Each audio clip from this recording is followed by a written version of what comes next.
Hi, welcome to Chief Architect Workshop.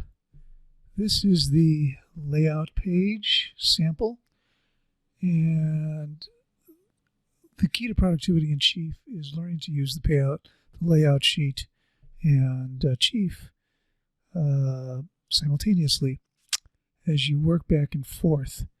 Because the whole point is you're trying to create a set of documents that communicate your intent.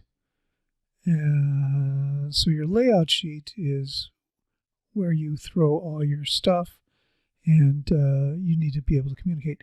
So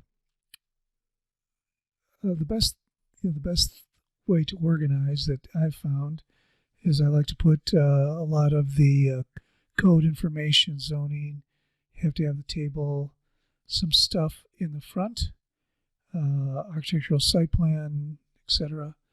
And as you move through the set, the existing stuff, elevations, foundation, window schedule, floor plans. We like to put the floor plan and then the interior elevations so you can refer to the interior elevations as you point to them. You can see where they occur. And we do it for second floor. Roof plan, in this case we have trusses. We use the CAD detail to show the truss shapes in this example. Electrical plans, sections, building sections, diagrams, plumbing diagrams done by my partner, heating diagrams, and spec sheet so that scope and things you want to communicate to the subs about what needs to happen on your project occur. Okay, when you download your layout sheet, it'll appear in download as a zip file. Copy the zip into a directory. Everything is in it. The zip file contains a layout sheet, a plan, and a spec sheet. And you want all those in the same directory. Click on your layout sheet and open it up. Should look like this when you open it up. And let's go to the 0 layer. Here we have the macro that does the sheet title, that does the sheet numbering, a macro that does the sheet template, and you can fill in your company information, pop in your logo, client information, maybe builder information, that sort of thing. This is the way we like to do it. My partner did this grid system so you could easily locate objects when you're talking to someone over the telephone, and that is included in the layout template. Of course, the 0 layer contains everything that will be shown on every page on the layout sheet. Okay, some quick tip about using the drawing index. That's accessed by that button over here, and going to the project browser and going to pages. Open up your pages, and all these get kicked into the drawing index, and you can edit these. Project overview, you edit your page information, and you can type in label will be here on label, project overview will be on the title, description is there. Okay.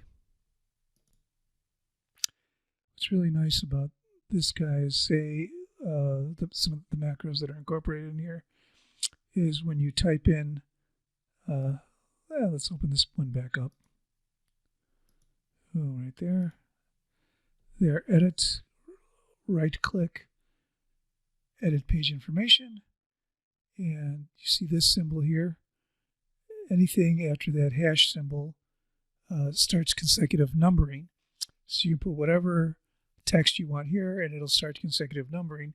And then when you change the text, it then starts consecutive numbering after you've changed that text.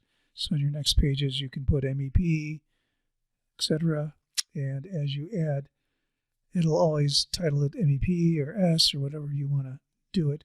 And that makes for a real easy way of getting your labels straightened out the way you want to organize your sheet. Bit of a final note. The spec sheet, just give you a general idea of standard notes that are placed on the drawings. We like to organize it by subcontracts, trade, the drywall, tile, their scope of work, things that we would like them to make sure, some specs, however you want the finished carpenter to do stuff, etc. And you edit this as you see fit. Quick recap, just what's really great about the layout sheet is you really want to just be able to work back and forth, organize your layout sheet as you start, and you could easily, for example, we have plans which just show the existing house, and we click on that, you can go back to that drawing, edit that, and it has all your this is the demo layer set, has the dimension defaults, etc. for that drawing on your layout. So you go, oh, I want to make that note on the, I want to add that note to the demo. Then you can quickly go to your layout, click on that, and it only places demo information on the demo sheet, etc. And so it becomes a very useful way to go back and forth on the drawing without having to go, oh, what layer is that on? Let's see, do I have everything turned on and off properly? It's really a great way to work back and forth. You know, as you double click on your image in the layout, you're taken to the elevation, and you can edit that information. And you just work back and forth. This keeps your layout, all your stuff there, etc. Really nice way to organize your work. Become very productive as you jump back and forth between your layout and your drawings, and communicate everything to the builder, etc. And so that's it, and good luck. Thanks.